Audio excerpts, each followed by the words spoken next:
Vamos falar do Vasco da Gama. Quem fala do Vasco é o Breno Monsef. Vai, Breno, manda aí.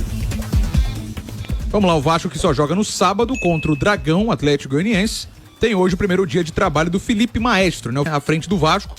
Ontem, na entrevista coletiva longa até, eu peguei só um recorte bem pequeno da coletiva ontem, porque ela avançou muito. Questões muito técnicas, né? Explicações longas por parte do Pedrinho e do Marcelo Santana, que é o CEO, que é o diretor executivo de futebol da Vasco SAF. Então, foram palavras até longas, né? Eles foram prolixos para explicar ao máximo as situações do Vasco e responder as perguntas, né? Enfim, então, sobre a permanência da dupla Payet e Felipe Coutinho, assim, o Marcelo Santana foi bem claro, porque são gastos, né? Até num outro momento, o Pedrinho falou que não gasta um centavo com o Felipe Coutinho, no sentido de que o salário do Coutinho foi acertado projetando o aumento de sócio-torcedor, e isso aumentou na palavra do Pedrinho. Mas, por outro lado, o Marcelo Santana falou que não se pode causar um desequilíbrio na folha. Hoje a folha do Vasco, que é superior a 17 milhões de reais. E assim, o retorno técnico tem que ser avaliado. Então, palavras do Marcelo Santana. Ele falou que até se eles entenderem que o retorno técnico de Payet e Coutinho justifica a permanência, eles devem permanecer. Senão, vai ser acordada aí uma saída. Lembrando que o Payet tem contrato até o meio do ano que vem e o Felipe Coutinho tem ainda mais uma temporada completa, né, de acerto com o Vasco da Gama.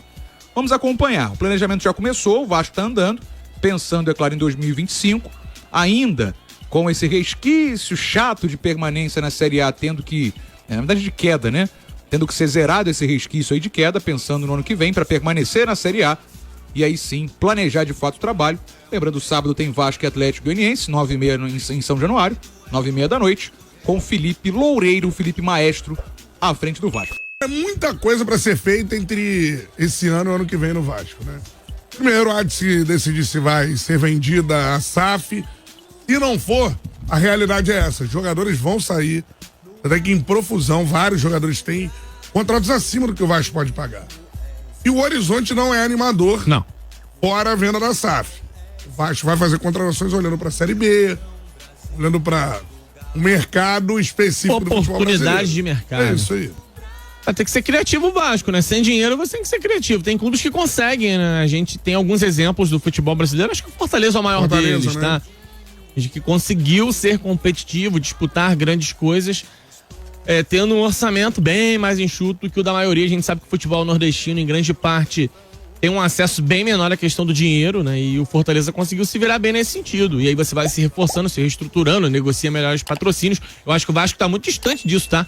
Acho que é um exemplo em que você se espelha, mas não sei se dá pro Vasco em curto prazo reproduzir isso. Acho que pro Vasco o melhor caminho é buscar um investidor. Claro, com calma também, não dá pra ir no desespero buscar qualquer investidor pra não fazer uma besteira como fez na 777, mas ao mesmo tempo a vida não para.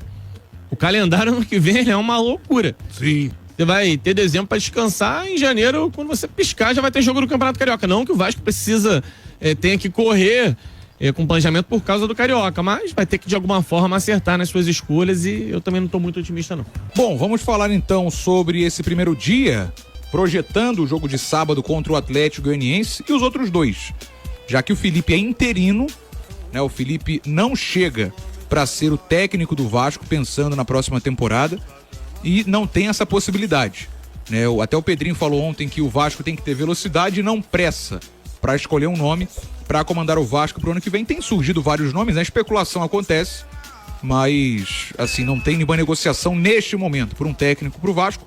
Isso deve ser feito mais de fato, né? Para usar uma expressão um pouco mais até jurídica, no final do ano aí, depois do Campeonato Brasileiro, que termina no dia 8. Então o Vasco tem Dragão no sábado, meio de semana que vem o Galo, e no outro domingo pega o Cuiabá para encerrar a participação nesse Campeonato Brasileiro, né?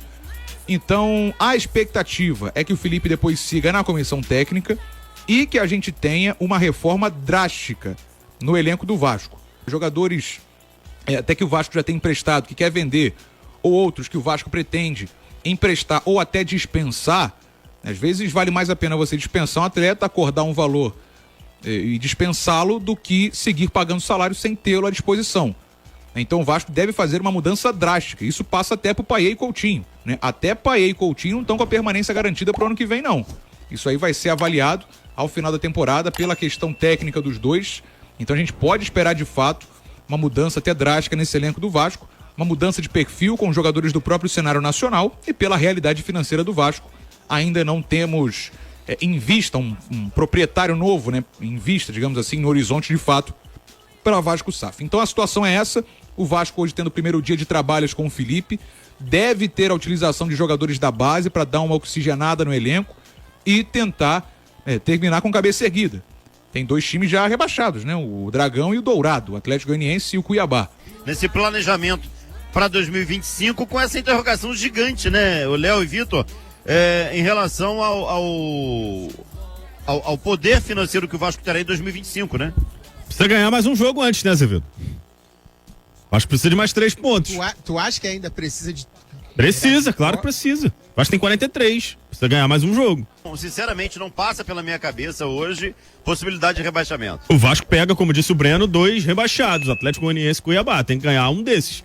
Sim. Tá trocando de treinador. Se tá trocando de treinador é porque tem alguma coisa errada. O Vasco precisa ganhar um desses jogos. E aí sim começa a pensar no ano que vem. Começa a pensar nos cortes, nas contratações. Tem que saber também se vai jogar Sul-Americano ou não. Provavelmente vai. E aí entra um dinheirinho a mais no cofre. Tem que resolver a questão da comissão técnica.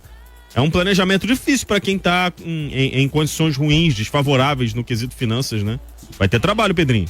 E ao mesmo tempo tem que controlar a questão da obra, se vai rolar ou se não vai. Tem que vender ou não a SAF. Vai ser um ano decisivo e o Pedrinho vai ter que fazer jus a todo o esforço que ele fez para virar presidente do Vasco, né? Agora, tem uma situação que fica muito clara, né? A chegada do Felipe como treinador do Vasco, ela é muito na questão motivacional, na questão realmente para apagar incêndio, e é um momento certo de fazer isso, porque faltam 3 jogos pro Vasco, né? Não adianta você querer um treinador que modifique a maneira do time jogar, nem tem tempo para isso. Então o Felipe entra muito nesse escopo de dar essa motivação que o time precisa, né, Wilson? Será que ele não vai mudar o jeito do time jogar? Essa é uma preocupação que eu tenho. O Léo... Vem aí o tic-tac do Maestro. Então, hein? o Léo é torcedor do Bangu, ele sabe muito bem que o Felipe tem um estilo de jogo muito peculiar. Sim. Será que ele vai tentar?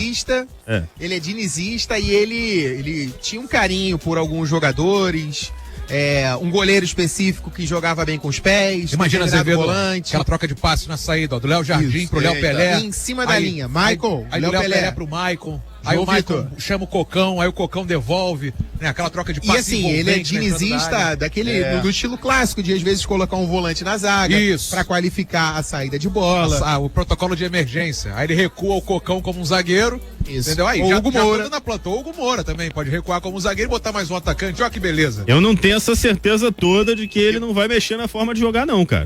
É importante a gente falar isso pro torcedor que não conhece o trabalho do Felipe, porque tem gente que não conhece. Que vai nessa.